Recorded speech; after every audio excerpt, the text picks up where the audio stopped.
مرحبا بك في النشرة العقارية الأسبوعية مع ميسر جروب.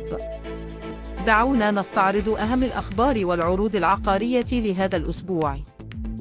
بيراميدز للتطوير العقاري تقدم عروضا مميزة تتضمن أسعار مميزة وأنظمة سداد طويلة تمتد ل8 سنوات، وتضمن عائدا سنويا على المقدمات التي تقوم بدفعها.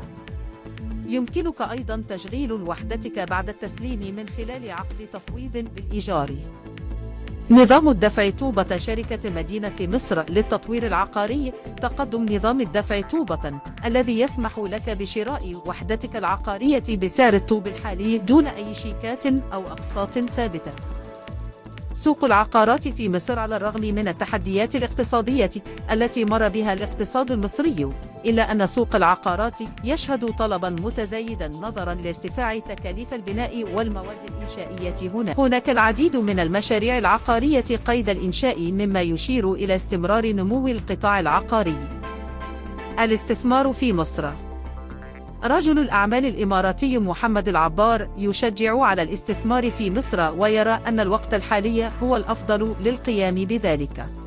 عقاري بصفة عامة ولا زال الاستثمار مستمر ما شاء الله. أنا متأكد أنه في تأثير، موضوع الجنيه له تأثير إيجابي على العقار والطلب على العقار، لأنه هو يعني استثمار آمن بالنسبة للإنسان اللي متخوف من وضع الجنيه، وهذا شيء طبيعي أنا أعتقد في العالم ككل. ولكن بصفة عامة حتى لو سعر العملة جيد، تلاقي الإنسان دائما يضمن الاستثمار في العقار. حتى في الإمارات سبحان الله، يعني كيف نمو السياحة في الساحل نحن تفاجأنا فيه. ما شاء الله العائد على الفنادق كمان إيجابي.